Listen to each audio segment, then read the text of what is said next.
Hey everyone, thank you so much for coming to my talk. My name is Yiqun Chen, and I'm currently a postdoc at Stanford Data Science. I'm super excited to talk to you today about our CHI 2023 work on why, when, and from whom do we collect and report race and ethnicity data in HCI research. Before I start my talk, I want to give a huge shout out to my amazing mentors and collaborators on this project, Angela, Katharina, and Alexandra. Now, to this group of audience, it's probably not a surprise that it's important for us to engage with a diverse pool of participants in HCI research. In particular, a racially and ethnically diverse pool of participants is really critical for creating safe, inclusive, and equitable technology. For instance, if you just do a quick news search or even search within the ACM digital library, you will see that there's been increasing attention and work dedicated to this topic. However, what remains a little less clear is where we are at the status quo in terms of engaging with such diverse participants, and how do we make progress from what we are right now at this day and age. In particular, in our work, we've broken it down into three different pieces. In the first research question, we're asking, when are the participants' race and ethnicity reported in HCI research? In the second question, we ask, what are some of the considerations that speak both for and against collecting such information?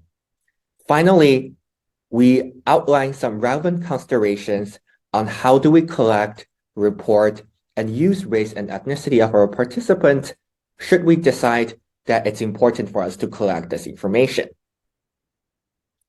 Now, to answer the first question, we conducted a systematic literature analysis of recent 5 years of CHI proceedings and tried to understand who are the research participants that are currently present. We start with about 4,000 articles in ACM Digital Library, and then we filtered it down to about 10% by using the following keywords, which include either race, racial, ethnicity, or one of the identifying keywords of a major race or ethnicity group in North America. This restricted our articles down to 340, and then we went through the articles manually to understand which ones included detailed race and ethnicity information of the participants.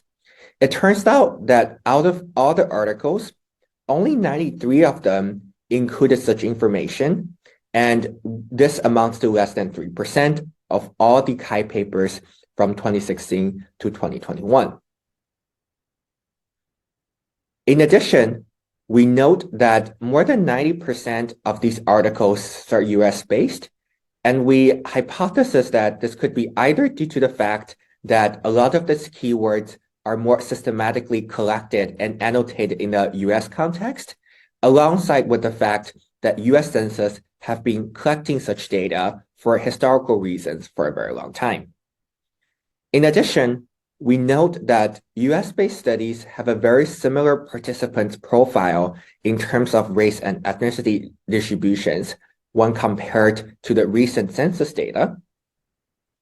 In addition, we've also broken down this data by looking at the distribution of race and ethnicity of the study participants, both in terms of a time dimension from 2016 to 2021, and from a study size component, looking though at those studies that are larger, meaning more than 30-ish participants, and the studies that are a little bit smaller.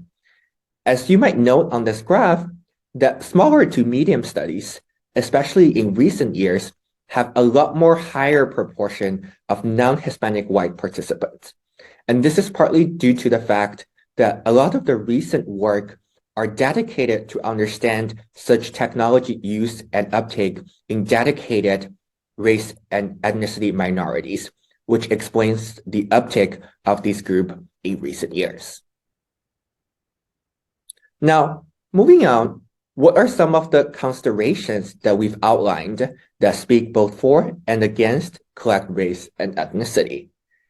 Now, we first took a crowdsourced wisdom approach where we collected quotes from the authors who have published the paper that included this information in the recent CHI proceedings, as well as a follow-up survey with authors to understand why they chose to collect such information of their participants in the first place.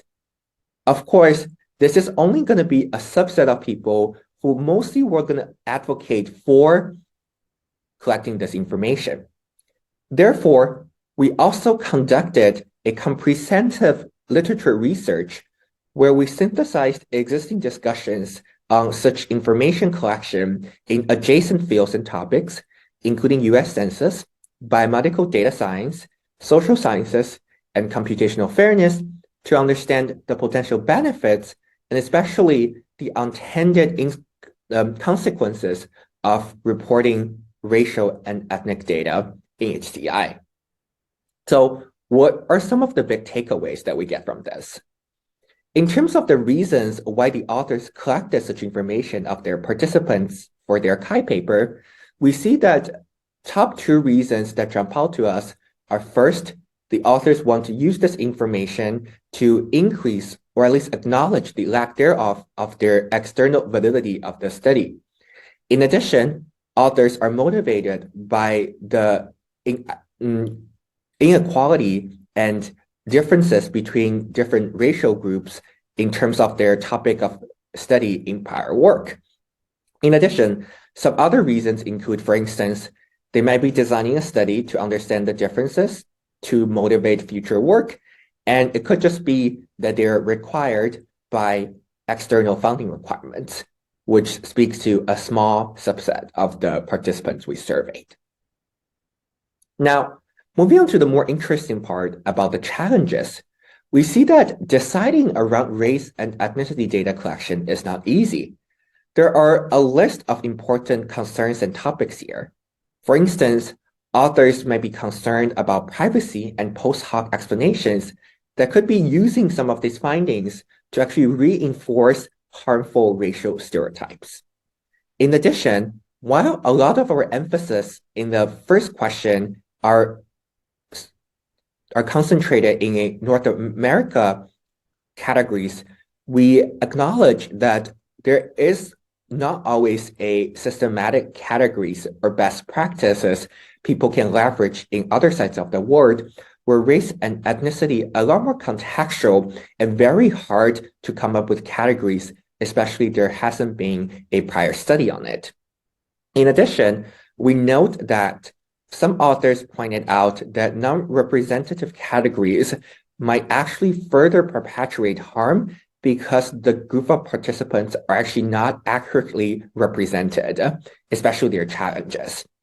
Finally, we also want to highlight that even though the context of our paper is largely focused on the collection of data, data collection and reporting in itself is not really a solution to existing inequalities. We want to call a special attention to the fact that data collection is merely a start rather than an end, and inequalities should always be actively acknowledged and addressed, because just acknowledging the differences via data is not enough. Now, finally, our last aspect look into how we should collect and report race and ethnicity data. Here is some of the very abridged version of our recommendation. So we would love to have you read through them in our actual paper and provide any feedback you might have. In this very brief version, we recommend our authors always start with existing resources. For instance, it could be the census data and categories in the US, but we also want to make sure that the authors and researchers are aware of the fact that these categories, no matter how comprehensive they are, will still have limitations. Therefore, we encourage researchers to seek feedback from the community and groups they're trying to get this data from. Multiple choices in this case could be a good start, but always leaving a self-described option will enable us to understand better, for instance, what are the surveyed population most identified with. Second of all, when racial and ethnic categories are less established in other parts of work, for instance, it's really important to start with a small group pilot study to understand participant self-description. In addition, we also want to highlight the fact that we talked about a slide ago, which is the fact that it's often easy for people to get post hoc explanations based on race and ethnic categories. So we should be very careful about potential misinterpretations that our results and our interpretations could lead to. Finally, while race and ethnicity is undoubtedly a very important dimension of participants in many studies, we also want researchers to consider other data. For instance, if we're trying to understand the difference in terms of the language spoken at home, we should just really be collecting that data directly rather than looking at a proxy such as race and ethnicity. Now, finally, what have I told you today? First of all, we note that very little recent CHI papers reported participants' race and ethnicity, and key motivations for those who did include strengthening the external validity of their study and to address the existing gaps in terms of the subject of understudy across different racial and ethnic groups. Second of all, we want to call particular attention that racial and ethnic data collection is just a start rather than an end. We should really be leveraging this data as an opportunity and motivation for further combating systematic inequality, discrimination, and oppression in HCI and technology design more broadly. Final words of wisdom, our work is definitely not a one-size-fits-all solution. If anything, we really meant it to be a starting conversation about race and ethnicity data collection and interpretation in HCI research. So feel free to give our paper a read, and we're